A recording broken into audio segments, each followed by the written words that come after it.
નમસ્કાર, હું આસ્થા ગોસ્વામી ધ કેસરી ન્યૂઝ સાથે ડ્રાઈવ માટે તત્પર અને સિગ્નલ માટે લાચાર અખબારનગર. અહીં મેટ્રોનું કામ ચાલુ થયું ત્યારથી જ આજ દિન સુધી ટ્રાફિક સિગ્નલો લાવવામાં નથી આવતા. કેમ? ટ્રાફિક સમસ્યાઓના નિવારણમાં તંત્રના અનેક પ્રયત્નો કરતા છતાં અખબારનગર સર્કલ ટ્રાફિક સિગ્નલો વિના આજે પણ વંચિત છે. કેમ?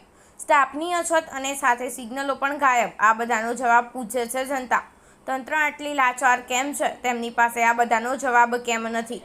અમદાવાદ શહેર ટ્રાફિક દ્વારા શહેરમાં ટ્રાફિકની સમસ્યા અને અકસ્માતો ન થાય તેના માટે વાહક ચાલકોની સુવિધા કરવા માટે અનેક પ્રયત્નો કરવામાં આવે છે.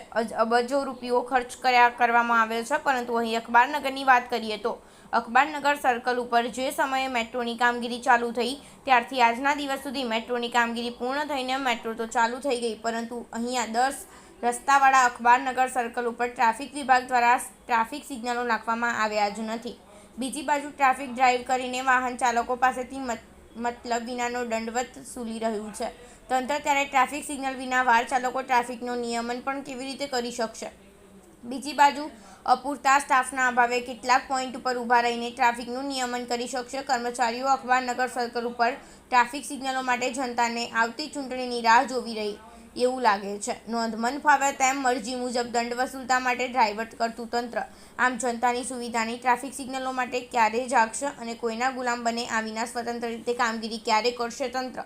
આટલું લાચાર અને બેદરકાર કેમ છે તંત્ર? કોઈ જવાબ છે ખરો? રિપોર્ટર પારુલ પંડ્યા દ્વારા, અમદાવાદ.